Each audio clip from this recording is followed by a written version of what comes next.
Hola, mi nombre es Jennifer Yanis Pérez González y a continuación haré un resumen, trataré de hacerlo lo más breve posible, no creo poder, una disculpa, pero es acerca de la participación de una ponencia de la maestra María Teresa Macedo en un congreso internacional con ayuda del docente Román Sánchez. Bueno, en conclusión nos va a hablar acerca de que el gobierno no hizo caso a la pandemia desde el inicio, mientras que esta seguía avanzando, ¿no? Entonces nos habla acerca de las empresas en el COVID-19 desde una visión local, a través de un análisis económico, administrativo, empresarial, y fiscal.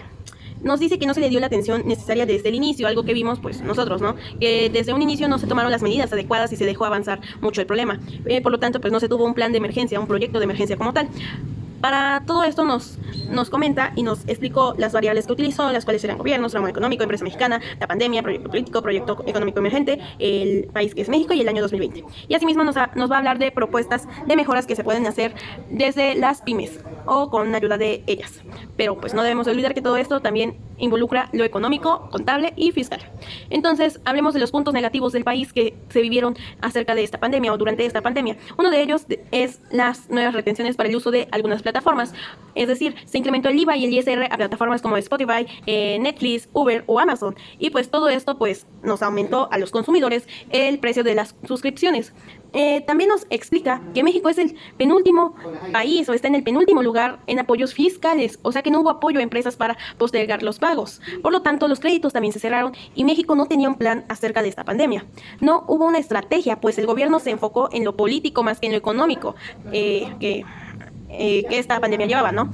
Esto es desde el punto fiscal, pero por contraparte tenemos las mejoras desde el punto fiscal, que es que hubo una postergación respecto a la presentación anual para las personas físicas que se presentó hasta mayo. Recuperación de ingresos fiscal por años anteriores. Un ejemplo de esto podría ser a empresas como Electra, etcétera.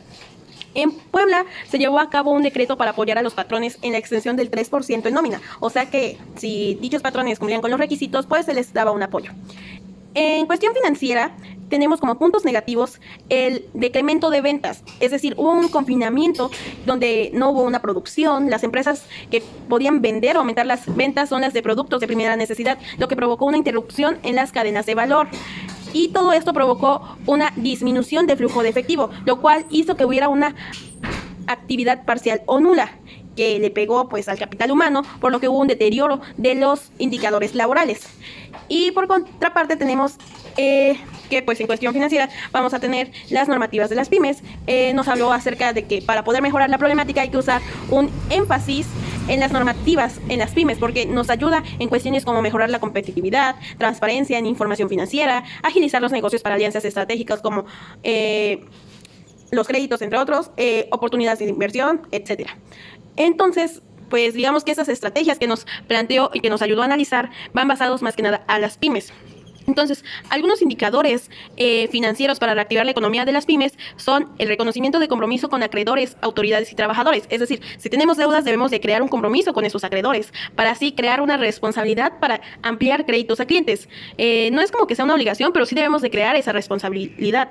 De ahí tenemos la estimación incobrable de la cartera y la estimación de absorbencia de inventarios para que así podamos hacer una evaluación sobre el negocio en marcha. Es muy importante hacerlo para que veamos cómo va a responder nuestro negocio en estas épocas de pandemia y pues para una futura pandemia que esperemos si no pase, pero bueno. También tenemos el aspecto administrativo, que pues son las claves para la planeación de una estrategia de las empresas en tiempos de la pandemia que estamos viviendo, ¿no? Esto va de la mano con el tamaño y el giro de las empresas, porque pues realmente no va a ser lo mismo una tiendita de la esquina que una empresa como Plazo o algo por el estilo, ¿no? Entonces, todo eso tenemos que, como un análisis, que las empresas son actores claves de la economía, porque tienen una gran responsabilidad con la sociedad para adecuar y garantizar la integridad y seguridad de sus trabajadores, porque pues, al final de cuentas, ellos son los que nos van a generar el empleo, ¿no? Tienen su visión para planificar la continuidad del negocio, facilitar la gestión de emergencia, la alta dirección de la compañía que debe adoptar decisiones ágiles para que se hagan sostenibles la actividad de la empresa en un entorno volátil y cambiable, porque todo esto se debe de llevar a cabo con una competitividad para hacerlo, es decir, se deben también de innovar, ¿no? Deben de contar con las herramientas electrónicas, entre otras cosas. Y finalmente se habló acerca de la definición de las estrategias en el periodo de emergencias, que nos hablaba acerca de definir los puntos fuertes y débiles de mi compañía y capital humano. Es decir, yo tengo mi compañía, voy a hacer un análisis para poder definir los puntos fuertes y débiles que tengo y poder actuar sobre ellos. Asimismo, establecer mecanismos de comunicación entre usuarios internos y externos, que vienen siendo nuestros clientes, trabajadores, el gobierno incluso, entre otros. Reajuste del tamaño de la compañía, que nos dice que debemos de ver las áreas que me están dando resultados y cuáles no. Que las empresas vean lo que pueden ofrecer en el mercado para así mejorarlo en el transcurso, ¿no? Para hacer algo al respecto. Y esto nos lleva a una reposición del producto, es decir, nos tenemos que preguntar a dónde se va a posicionar nuestro producto en la escala de necesidad, ¿no? Si es que no está, ¿qué tenemos que hacer para que lo esté en una buena escala, en un buen nivel de esa escala? Y pues las medidas que vamos a tomar, ya sea generar alianzas, hacer algo nuevo, entre otras cosas. Y pues de esto nace lo de marketing, es decir, vamos a crear una innovación, a diseñar el marketing y las ventas, porque todas las pymes ya están en lo digital y pues es lo ideal, ¿no? Yo creo que pues todas deben de estar ya en lo digital y por lo tanto nos debemos de actualizar e innovar.